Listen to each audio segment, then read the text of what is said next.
8:42 New York time, and I got to my regular unit, and they took my patient away, my black guy, and now I'm getting switched units. This is exactly what happened before at the other hospital. As soon as I told somebody, and like management, and tried to advocate for my patient, they take the patient away from me, and then they move me. So, like, I legitimately don't even know what to do anymore. Like, even the advocacy groups don't give a shit about these people. Like, literally, like, Black lives don't matter here. And I mean, that's pretty sad that somebody who is white and lives hundreds of miles away from the city gives more of a shit about these people than the actual people in this city. Like, for real. Like, I had a complete breakdown yesterday because, you know, I missed an important email to do a revision on my proposal, so my proposal got canceled because I was trying to advocate for my patient and talk to management here and get the care that he needs because he's being medically mismanaged. And I just had a complete fucking breakdown because, you know what, my entire proposal got canceled because I, you know, wasted my time advocating for a fucking patient who's just gonna die anyway. You know, and sure enough, they take the patient away from me, and then almost 2 hours into the shift, they switch me units. This is exactly what happened at the other hospital when I was advocating for the little Hispanic lady. You know, guys, here's the thing. Let me try and put things into context for you, okay? I know not everybody's gonna live. I'm not that fucking green or ignorant or, you know, bright-eyed and bushy-tailed to think that, okay? I know we're gonna have a shit ton of people die. But these people aren't dying from COVID. Let me give you several examples here. An anesthesiologist intubated the patient's, like, I think it was right, bronchi and of a patient, and they couldn't get the SATs up, and for about 5 hours, like, we were waiting on a chest x-ray to confirm that the placement was wrong. And in the meantime, while we're waiting for that, we've told the anesthesiologist that it was placed wrong, because, like, literally only one side of his fucking chest is, like, inflating. He dies. Okay? A patient had a heart rate of 40, and the resident started doing chest compressions on him, which is not what you do. You just externally pace them, or you know, give him some atropine. And then, you know, I run in there to stop him from doing chest compressions on somebody with a fucking pulse. And then he decides to push epi. He throws some pads on him to defibrillate the guy in bradycardia. Okay, he has a heart rate of 40 in a stable, you know, bradycardic rhythm. We just need to give him some atropine and pace him. He fucking defibrillates him and kills him.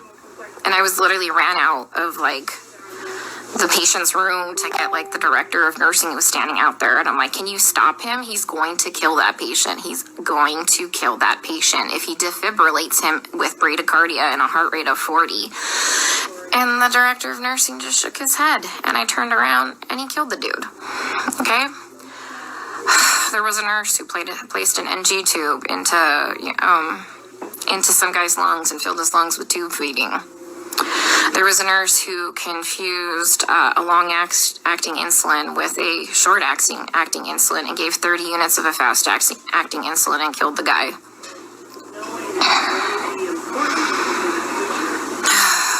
What else? Other stuff have I seen?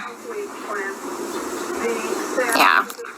It's just here they're just gonna let them rot on the vent. They're medically mismanaging these patients. And, like, I'm not a doctor, guys. I'm not professing to be a doctor by any means. But there's, like I said, basic standards of care that we have to do. Like, when somebody's low on blood, like literally on the brink of a critical low blood level, we should replace the blood. But I asked the residents, and they're like, does he have internal bleeding? And I said, no. Then they're like, well, we're not replacing the blood. Well, here's the thing. And these COVID patients, they all eventually need a blood transfusion. Their blood, like, if you don't have enough blood to actually oxygenate your body, the vent settings don't fucking matter, okay? They don't matter because you have no oxygen carrying capacity of your blood, okay? I told you about the patient where, like, all that, like, purulent drainage just kept seeping into his lungs because the ET tube cuff was leaking and nobody has a fucking manometer here to check the pressures. And I finally figured that out. And I kept saying, hey, you know what? His white blood cell count is steadily, like, you know, we're having a problem with it. Like, do you want to start some antibiotics? No, well, does he have a fever? And I said, no, he doesn't have a fever. They didn't want to start antibiotics. Day shift nurse finally got a chest x-ray. He has full-blown pneumonia now. Like, I've been telling them this for a while, but because he didn't have a fever, they didn't want to give him antibiotics. We have a nurse who, like, fell asleep at the fucking nurse's station while we were all in rooms, and her norepinephrine ran out, and the guy had no fucking blood pressure and didn't perfuse his brain, and I'm pretty sure he's brain dead.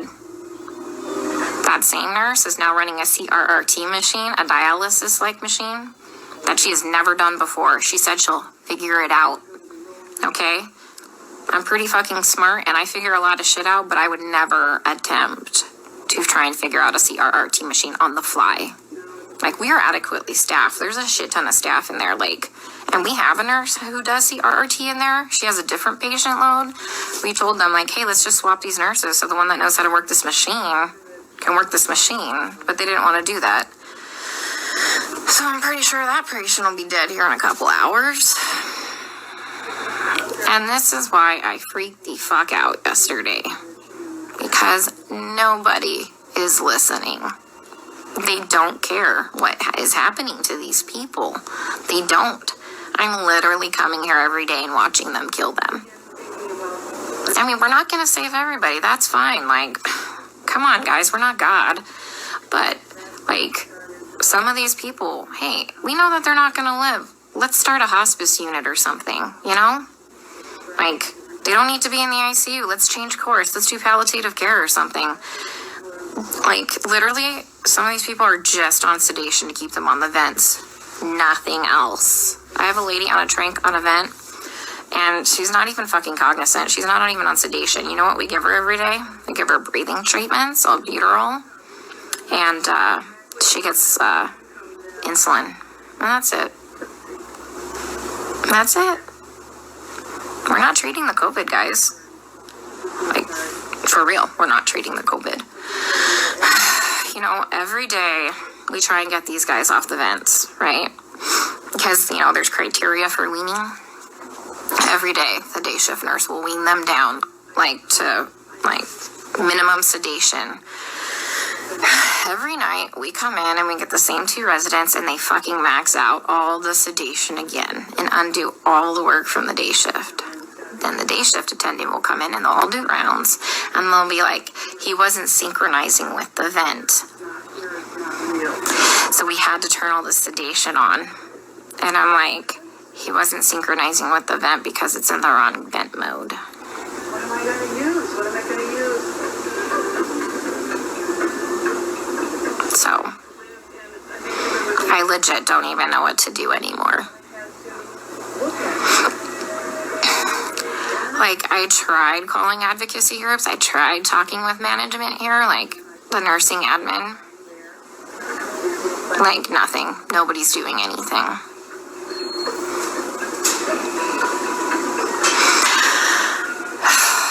We still have 100% mortality rate in the ICU unit. I just left.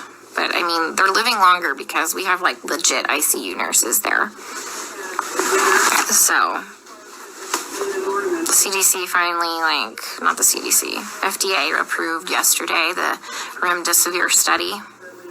Like, to start using remdesivir for COVID patients.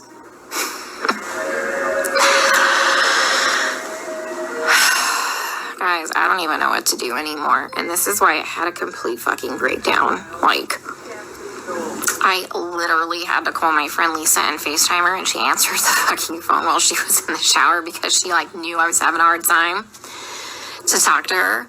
because it's like going in the fucking Twilight Zone. Like, everyone here is okay with this.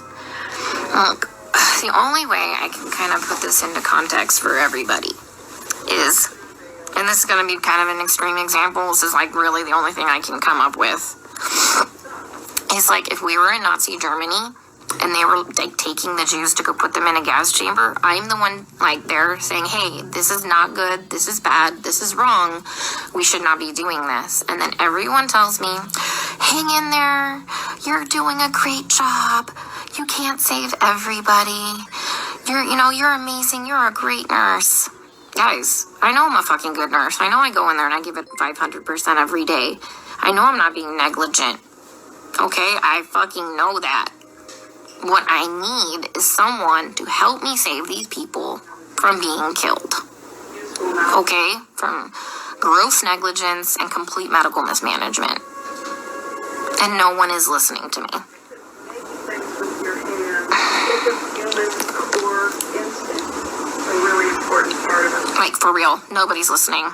I even tried getting a hold, like, of black advocacy groups here. They just put me on hold or hang up on me. Tried talking to management.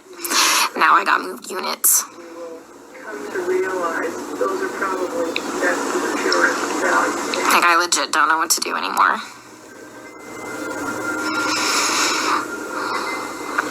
Can someone come up with, like, some type of a solution for me? Because I'm kind of out of ideas.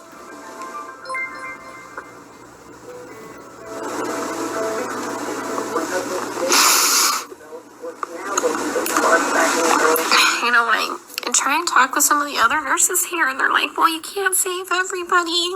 And they all know what's happening. They all agree with me, and they all just shake their heads. And I'm like, am I the only one who is not a sociopath?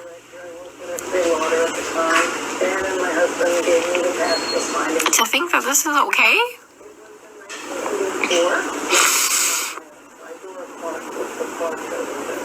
I mean, guys, they literally don't even know when they're dead.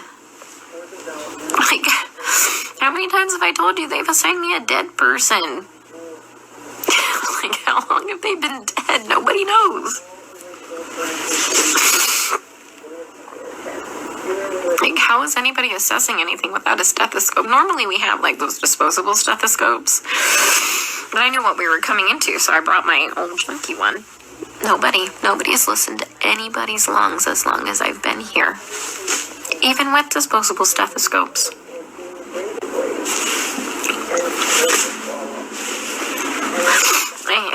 I keep telling them that, the guys are, like, my patient's going acidotic. We need to do something about this before his kidneys shut down, give him some bicarb or something like that. And this is what they do. They let the patient's blood get acidotic. Their kidneys shut down. And then at the last minute, another fucking trauma. This is like the 5th fucking trauma tonight. Some dude got fucking shot in front of the hospital. Like, 2 to the chest and 2 to the abdomen. What the fuck is wrong with these people? Yeah, so anyways, kidneys shut down, and at the last fucking minute, they finally decide to run bicarb. So they run 5 liters of bicarb into a person who's gained 20 pounds of water weight and completely throw him into heart failure, and he dies several hours later. That was one of my patients. So I let them know, like, they had me start the bicarb, like, before I left one night, and by the time I had come back in, the next shift, he was dead. And they assigned him to me, and he was already in a body bag. Like, guys, they're not dying of COVID, okay? Like, yeah, people are gonna fucking die of COVID. Like, yeah, some people legit will end up with multi-organ failures and will legit throw the clots and kill them, like, and die, people. I fucking know this. I'm not, like, some fucking new grad, okay? That's gonna save everybody in the world, okay? I am literally telling you that they're murdering these people, and nobody will listen to me. I mean, like I said, I'm not a doctor, but I'm pretty sure that when you defibrillate somebody with a heartbeat of 40 in a stable rhythm and you kill them, that's murder. And I'm pretty sure that when you put somebody's PEEP up to like 25 and PEEP doesn't go past, I think, like 15, 20, and you blow their lungs out and they die, I'm pretty sure that's murder. You know, I mean, I've just watched a doctor drop a central line and fucking rupture like the subclavian like vein, and the guy fucking bled to death.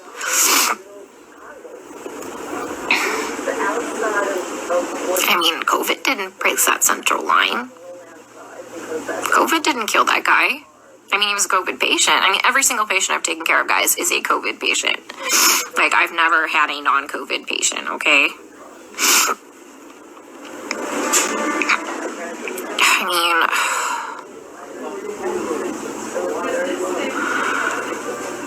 I don't even know what to say anymore.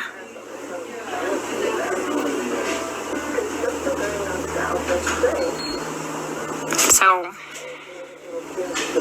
and that's why I got upset yesterday, because nobody's listening. I literally had to call my friend Lisa, because I'm like, dude, I am not crazy, right? Like, this is wrong, right?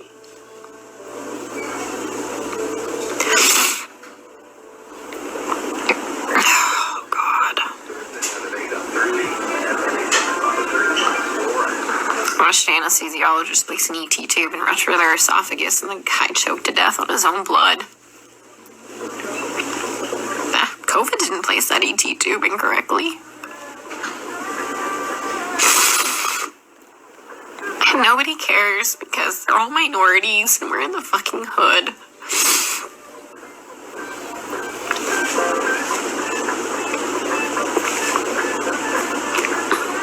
You know, and that's just not okay.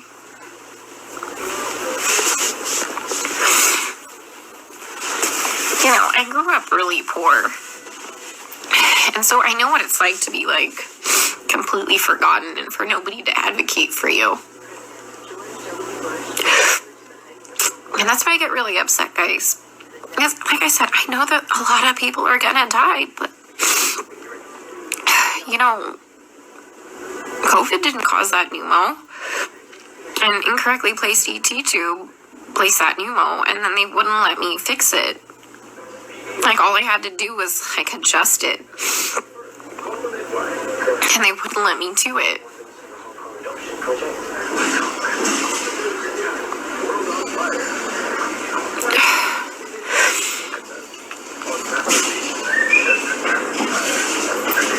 So if anyone's got any idea what the hell I can do to save my one black guy before they completely transfer me out of this hospital, that would be great.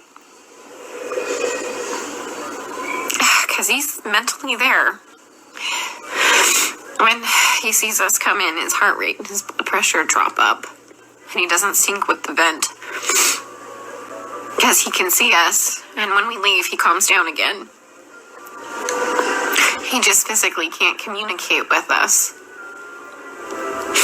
Like I told you, I had Stephanie explain to him what was happening to him because you can't hear me very well through a respirator. Plus, I'm sure that respirator is probably scary. Especially if you're kind of out of your mind from all the sedation.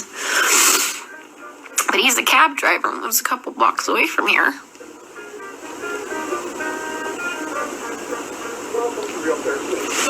So,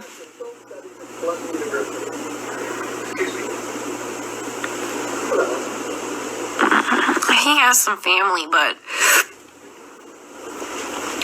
the problem is, it said 99999 for the phone number, and I didn't get the address before, like, I abruptly got moved. I'm sitting in the vending machine room, because it's nice and cool. I'm in between units right now, so they haven't realized I'm gone. I figured I'd have a mini meltdown and then get my shit together, because I've never been to the other unit. Mind you, I've been on this unit the whole time, and whatever, I'm flexible. But once again, you know, I talked to admin. Next day I got moved. That's what happened at the other hospital. They don't care what's happening to these people. And I just have to keep watching them die. And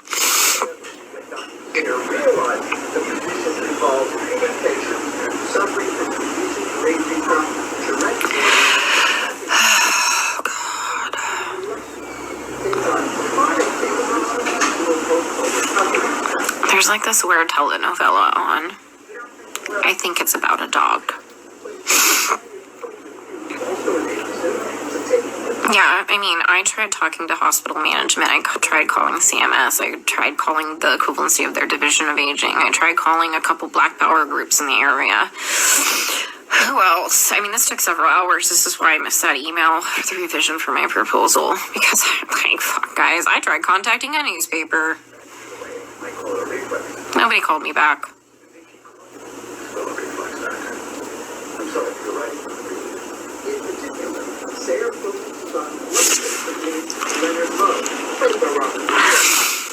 So,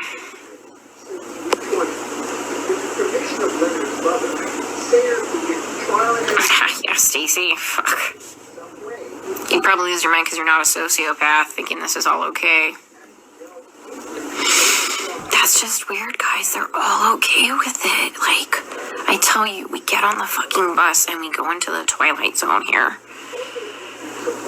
Like, how do you not know when your patient is dead? For real.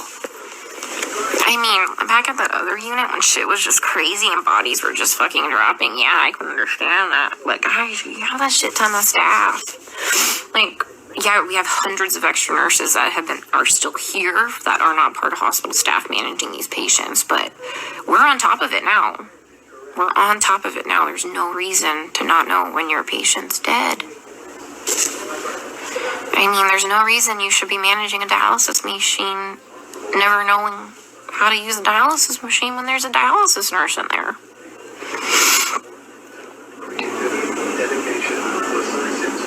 My hand's shaking because I'm so pissed. Yeah, that nurse that was sleeping in the corner there. She was from the ER yesterday. Like, when I had my first original breakdown.